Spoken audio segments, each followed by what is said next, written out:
Hello and welcome to Talking Live. We are talking about a very popular topic, happiness. And we have Dr. Joan Neehall. She is coming out with a book called Happy is the New Healthy. And I got to look through it last night and really enjoyed it. Dr. Neehall, thank you so much for joining us today and for putting up with the tech glitches that I had. Oh, it's my pleasure. I do the same. Not to worry. You are both a clinical psychologist and a forensic psychologist. You're in private practice. You work out of Canada and the United States? No, just out of Canada, Alberta. Oh, just out of Canada. Okay. And that's where your clinical practice is. What got you motivated to write about the topic of happiness?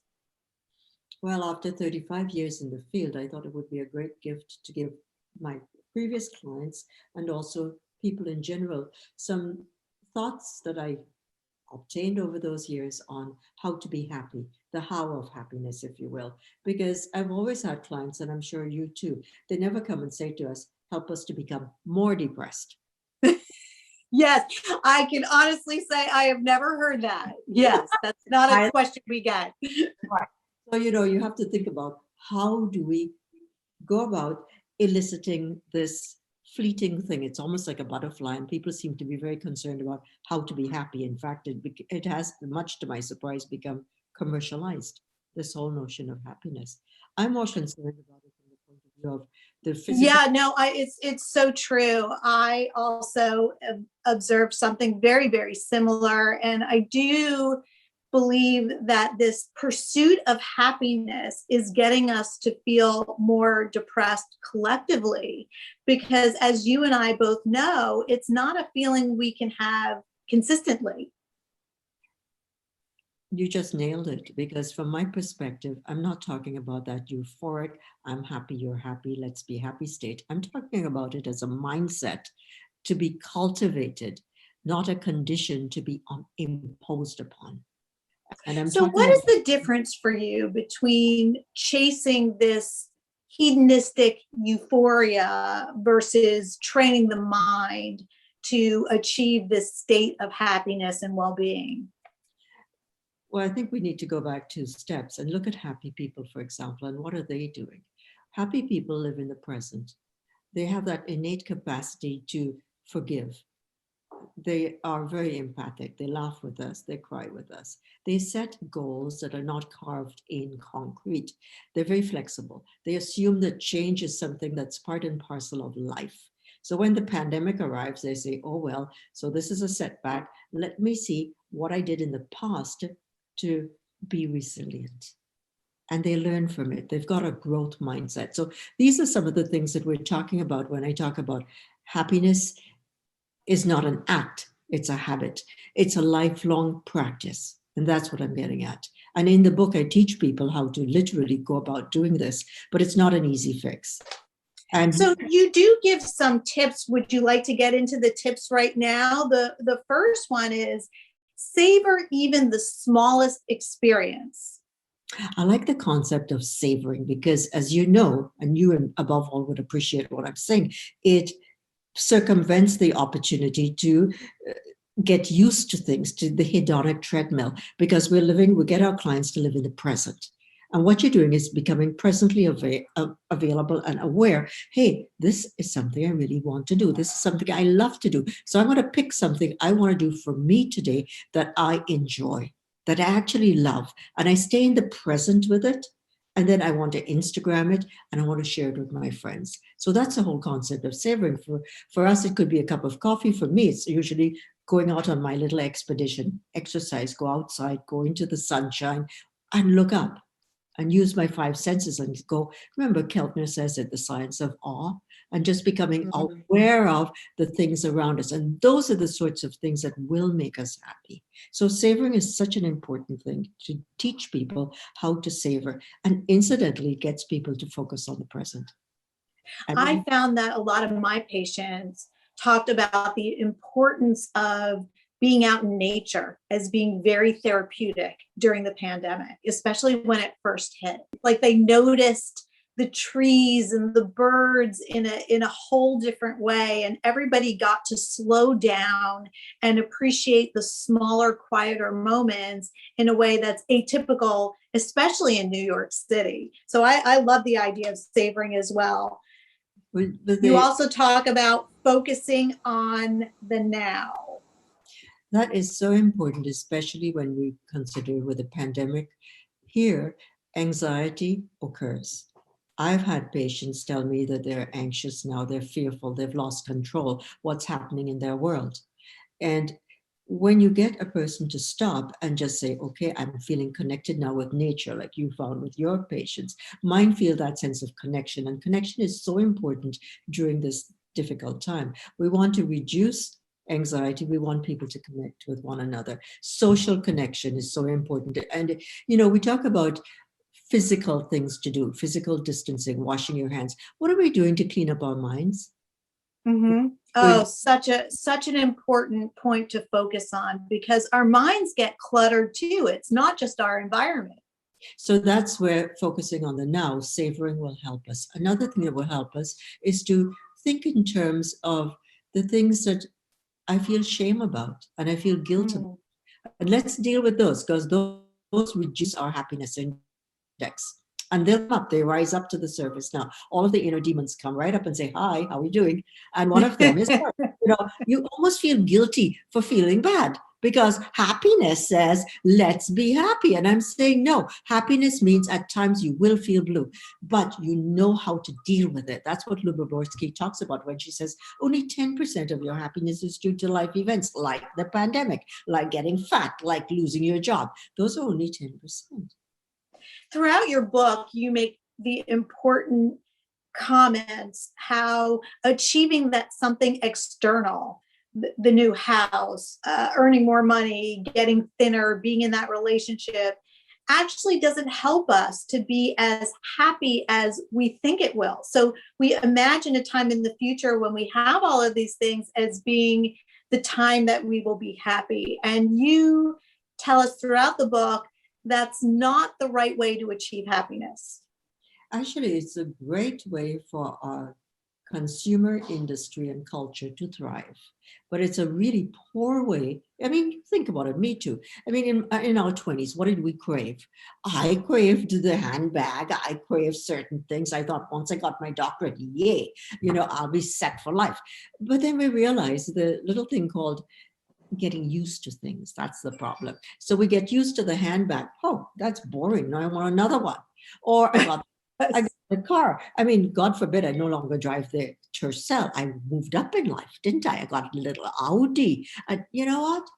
They tell me, Dr. Neehall, I'm still not happy. And I said, well, obviously, because those things are just chasing illusions because of something Gilbert talks about in his research in Harvard. He talks about something that we mammals, we're the only species that can project into the future.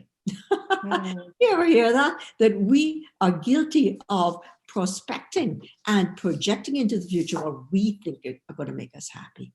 And it doesn't work like that at all, because the things we think will make us happy are part of the culture, part of the brainwash, part of the things. I mean, I grew up, and you too, to value education, to value certain things. Mm-hmm. Your mother teach you as well to buy something of quality that will last. And God forbid that suit is still sitting in my closet, and the guilt comes in. I really want to get rid of it, because it's like a useless guest. It's all outstayed. It's welcome, and it's still there, Yes. So, yeah. So and we realize that it doesn't really fill the void. And really, the best way to fill the void is to identify the void, the places in one's life that are longing for something else. And I have found, well, first of all, given the pandemic, we're all sitting with ourselves a lot. And as you know, when you sit with yourself, there's a negativity bias. It's far more easy for us to feel negative than it is to feel positive. And that's why this whole happiness craze, if it isn't properly positioned, can get people to feel like they're unsuccessful in life. And I have to catch myself in this too, even though I know this. the feeling, oh, if you're feeling down, you're somehow not doing something right, when really we're supposed to have a range of our emotions. And there's a happiness set point. So what do you tell people who are more inclined to feel negative rather than positive or happy? Well, first off, I don't use the word positive in my at all, because positive, as you said, with a negativity bias, they're going to go and check themselves because it's in our DNA to compare contrast. Ew, I don't feel positive now. What's wrong with me? And instead of, what the heck? So I consider positive like a really bad word, and I teach people not to use positive. I say, can you stop for a moment, and you're unhappy in the moment, and can you embrace it? Can you understand that part of life equals a series of paradoxes? I want freedom, I want stability, I want joy, but I need to know sorrow. And can I embrace that for the moment and be aware that that's what happy people do? They have their setbacks too, but what they do is they deal with it through their intentional beliefs, attitude, and feelings. Now, let me give you a little experiment that I use with people. I say, smile. Smile with me right now. Am I smiling? I mean to be smiling. You are. And listen, darling, you know what happened? I did it too. Did you see me smile? What happened? I can. What happens is we feel, don't you feel better right now? I do. Well, I feel great interacting with you because I'm a people person. So when I'm meeting new people and interacting with interesting people, I feel alive. I feel my most alive in a healthy way because it costs nothing, right? Just really connecting with interesting people is, for an extrovert, our medicine. It's equivalent to my sunlight. So for me, I think it's really important to identify, when are you really having those good moments and when are you not, and what can you identify? Because some of the void or feelings of loneliness or some of the other feelings that we experience really are a gift, because it helps us to stop and ask ourselves what matters. Yes. And the other issue, to tie into what you're saying, is that need to connect. The need to smile. The need to have mirror neurons. You're not a walking pathogen. You're actually a human being who's not going to communicate. We're not going to pass on a virus. It's probably going to become an endemic, in my opinion. But how do we deal with it? We talk about post-traumatic growth. We talk about a patient comes to me and says, I'm unhappy. But you know what? I'm chronically unhappy. Okay, let's deal with it. Let's see what that's saying. And let's have that difficult conversation with yourself now. Because most of us run away from that conversation. What is it that I need right now? And can I get those needs met by doing something for someone else? So do that true. act of kindness. Get out of yourself, and spend happy money. Happy money involves giving $10 to someone else or whatever you want to do to give a gift of self, because we've lost our village and that leads to loneliness. Another thing with unhappiness is to be welcoming, to say it's coming, and it has a time limit to it. Because when we're in that quagmire, that vice grip of depression, you just don't feel that there's a way out. You can't even dress yourself, for heaven's sakes. And, you're catatonic. So what do you deal with that? You go back in time to the times when you did happiness. And I like using that verb. Let's do happiness. What gave you joy? I think that is fantastic. And I've never heard that before, Dr. Neehall. So it is the act of happiness. Is that how you describe it? More as a verb? Yes, I say it's a habit, not an act. Okay. I agree with you. And also it's somewhat of a mission. The way I've always thought about happiness is it's the place you want to visit frequently. And if you're visiting that place frequently, then you've got it right. I recently took your advice before you gave it to me on the air. And I was going to my bank. I had to deposit some checks and I took out some cash. And there were a lot of homeless people in the bank. It was a very cold day and they were begging for money. And I gave $5 to each of them. And hopefully they used it in the right way. But just being able to give them something that I felt good about was one of the highlights of my day, because it gave them joy and it gave me joy. It probably gave me more joy. So when we turn our philosophies around and instead of thinking of getting, we think about giving, it's just a powerful place to be emotionally. Yes. And when you can think about it in clinical terms, when a person can get out of themselves and do something for someone else, they're actually living in the present. With depression or unhappiness, you ruminate about the past and go on and on like a broken record. But this is a really nice way to just go with a hot knife through butter and get them to focus on something else. Another thing I get them to do is exercise, and I do it myself. I think it's so important to get out there, rest, nutrition, exercise, sleep. Those are important variables to feel good about yourself. And how about complimenting yourself every day for catching yourself doing joy? Wonderful. And you really go through in your book how happy behaviors lead to physical and mental well-being. And it's exactly what you just mentioned, taking care of your body, self-care, being aware of doing certain actions that are really helpful for your mind so that there's a bi-directionality to Yes. the recommendations that you're making.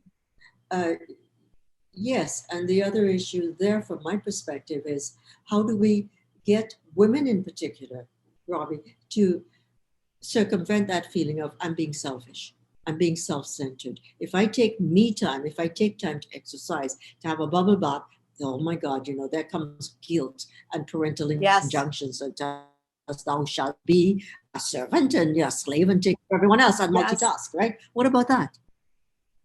So that's No, that the struggle is very real. And I'm so glad that studies are coming out that are helping both women and men to reframe this idea that if we exercise on a regular basis, it's the equivalent to taking an antidepressant, that it's so good for our brain health, that it's not just about being selfish or self-centered. Actually, being a victim is probably more of a self-centered, powerless place to be.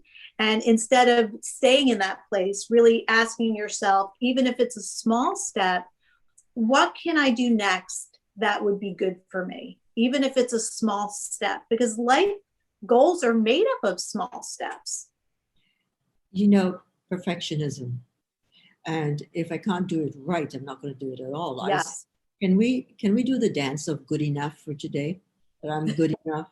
And I get people to sing it with me, by the way. Good enough. Oh, I love, your patients must love you because you are fun and creative and you bring that into the room, which is so important because I think that there's a misconception about therapy that it just has to be serious and full of tears.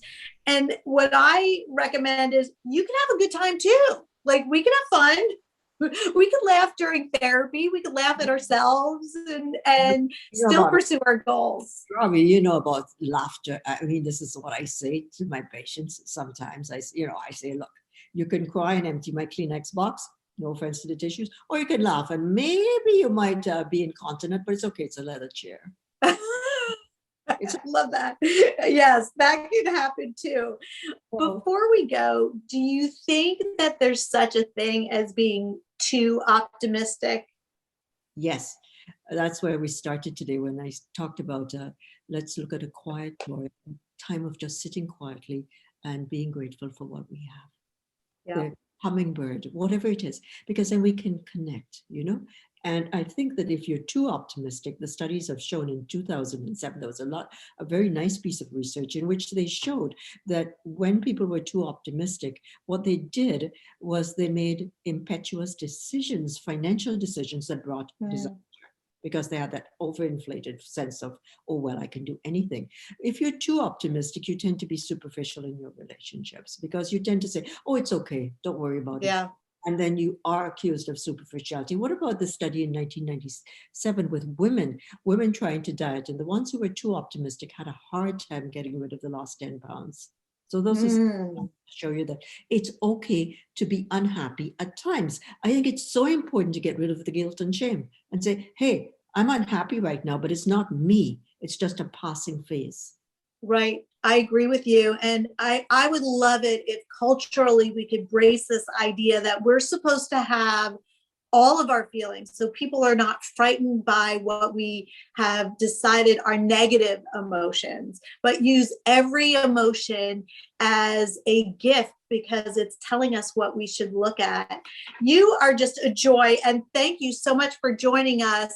Happy is the new healthy. Dr. Joan Neehall is telling us all about how to get happy in the healthy way and characteristics of happy people, how happiness is in action. And where can we find this book? On Amazon, you can pre-order it right now. Fantastic. I know it's going to be a huge success, both in Canada and in the United States. Thank you for joining us on Talking Live, and more good things to come. It's been a pleasure. Thank you.